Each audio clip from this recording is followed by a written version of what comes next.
Welcome to the OCL podcast. Our vision is to create people-centered leaders at home, at work, and in our communities who lead through the powerful lens of empathetic listening. Our podcast will help refresh your skills and sharpen your tools as we do the important work of truly human leadership together. Hello and welcome to the Our Community Listens podcast. I'm Adam Salget, and today we're going to talk about 3 moves finding your personal power through choice. In an earlier podcast, we discussed what to do when someone is bugged or has a problem. We reflectively listen. Today, we want to shift the focus back to us and discuss the options we have when we have a problem and how does this show up in our lives. To discuss this, today I have Misty Janks here with me. She is the Impact and Outreach Leader for Michigan and a professor for OCL. Hello and welcome, Misty. Thank you, Adam. I'm very happy to be here today and discuss such an important topic with you. Awesome. Misty, in the past you've mentioned to me that this is one of your favorite slides when you go through an OCL presentation. Why is that? What is it that you connect with so much about this?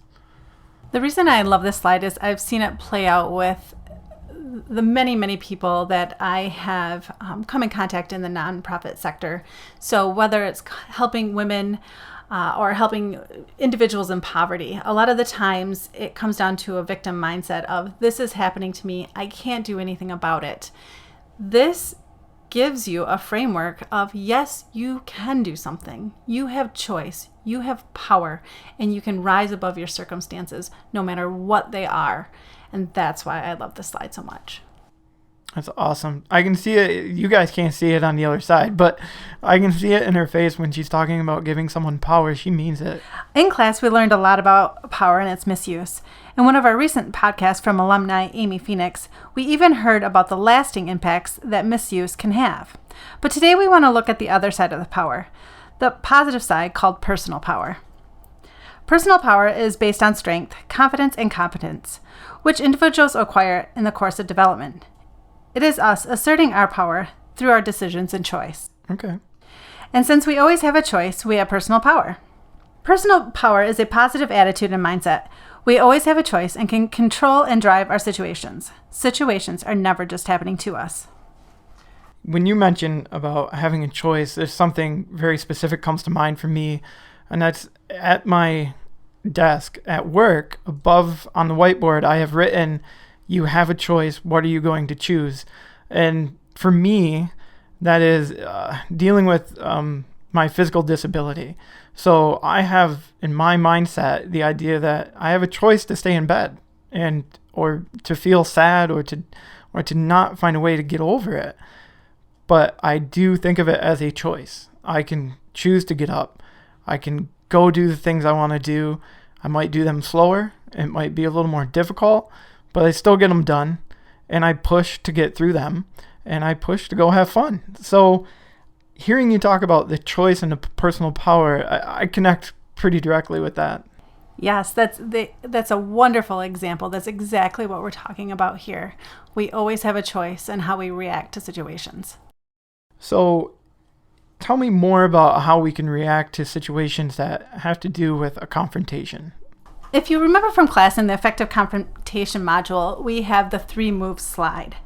And we go to these 3 moves whenever we have a problem or we're experiencing a situation that we don't like. And so in that, we have the 3 moves. The first one is we can accept the behavior. So we change how we see that behavior and accept it. Always note that there is that false acceptance piece. Second, we can adjust the circumstances. We can change the situation by removing what originally upset us.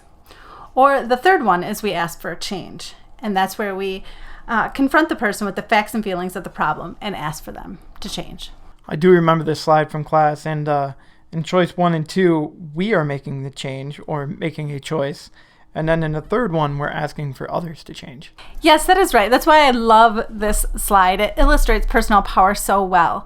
No matter what the situation is, we always have 3 moves, and that choice is always where we find personal power. There's a lot of great research out there on personal power and the effects that it has on children. A high sense of personal power can lead to hope, resiliency, and motivation in lives. Personal power helps you believe in yourself because you have control over what happens to you. And you believe that you can do it, and you take the steps needed, and you have the personal power to achieve your dreams. With this tool, you can even help your children to understand how to develop belief in themselves and empower them to achieve their goals. Let me ask you a quick question about personal power. What I'm picking up on is a word that I use often, which is confidence. Is this along those lines, or is there a differentiation of any type? So self-esteem, confidence, and this personal power, I believe, all blend together. And when you have all three of those aspects, you'll also have a positive mindset. So yes, they're very similar. You mentioned a moment ago about, how this affects kids.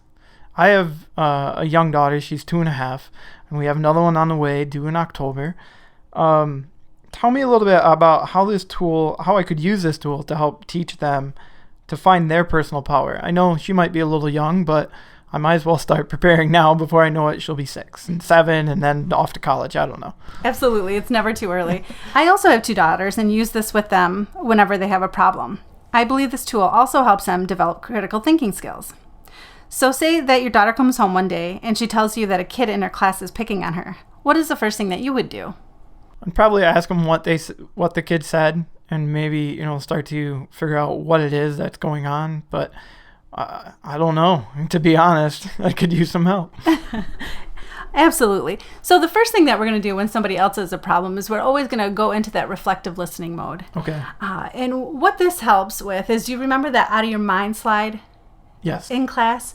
So it helps them release some of that emotion that is tied to it and bring that logic back up to that normal homeostasis. So the kids can start to logically process through the issues that they have. So after they've vented all of that out and they're in that logical space, this is where I start to walk through this model with them. And I'll say to them, oh, it sounds like you have a problem. Remember, we always have 3 moves when we have an issue. So what's the first one that we can think about? The first one is whether or not we can accept what's going on. Yes. So can we really accept this situation? And most of the time when kids start to vent to us, I have found, especially with mine, that they've already put up with it for long enough. So this one's no longer an option because they've tried it for so long. So we're going to move on to either 2 or 3 from there. Right. And so the second one being? Yeah. So the second one is that we can adjust the circumstance. We can change the situation by removing what originally upset us from the scene. So we basically ask for a 4th grader to get expelled. Sometimes that might be what comes up. But this is where I try to help brainstorm with them, always letting them lead and give their examples first, but then I might throw out some other ideas. So looking at this situation, I always ask, maybe we could move our chair. Maybe we could stop hanging out with them at recess. But just see what their ideas are. So the choice is still lying with them. That's good. So if they like one of those options, I always say, okay, let's hold on to that. Let's run through the third option that we have.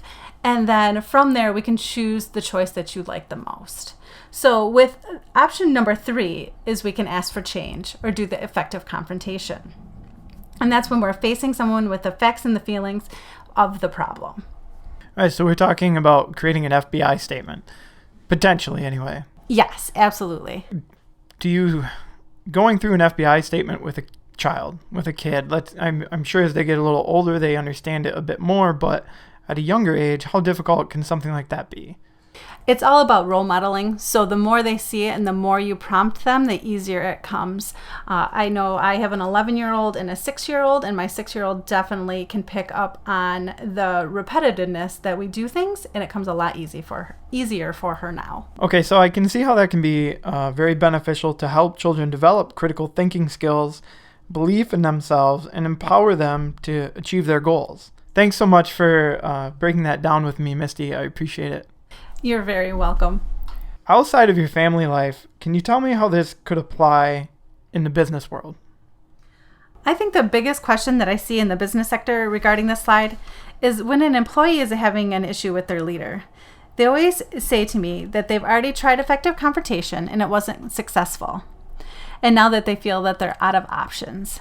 And that's when I remind them of this slide and that they still have 2 options left. So option number 1 is accepting that behavior. And again, there's always the option for the false acceptance. So we really want to make sure that we sit with it long enough to make sure that we're not sitting in that space, that we truly can accept the behaviors that are affecting us. And then the second one would be to adjust the circumstances, so we can change the situation. And this is the one that's most often normally forgotten about. Can I put something out there as an example? In a nonprofit world, budgets are often very tight. So when you're talking about a budget of, your department, and you are looking at it going, okay, I want to do so much more, but I've only got X amount of dollars to do it with. I have 2 options and that really are presenting in front of me, right? Is accept it. And then number 2, adjust the circumstances. So if I truly can't adjust the budget, maybe I can adjust everything within it, right? Absolutely. I'm sure you've had some experience along those lines. Yes. Always looking how we can adjust the situation or the circumstances. What are those factors that are within our control that we can change to have the effect that we're looking to have on the situation? And so hopefully getting to do what we want to do, make the impact that we want to make, but do it within the limitations that we have. Exactly. Okay. Misty, thank you so much for sharing the 3 moves and finding your personal power with us today. What would you like our listeners to take away from today's podcast? I would like them to always remember that they have a choice in every situation, not just in confrontation. And in that choice is where we find our personal power. Awesome. Thanks so much for being with us again. If you'd like more information on our community listens, visit our alumni page on Facebook. And don't forget, alumni, you are the message. You've just listened to the OCL podcast. Thank you for joining us. For additional resources and engagement opportunities, find us on Facebook at OCL Michigan Alumni or ourcommunitylistens.org.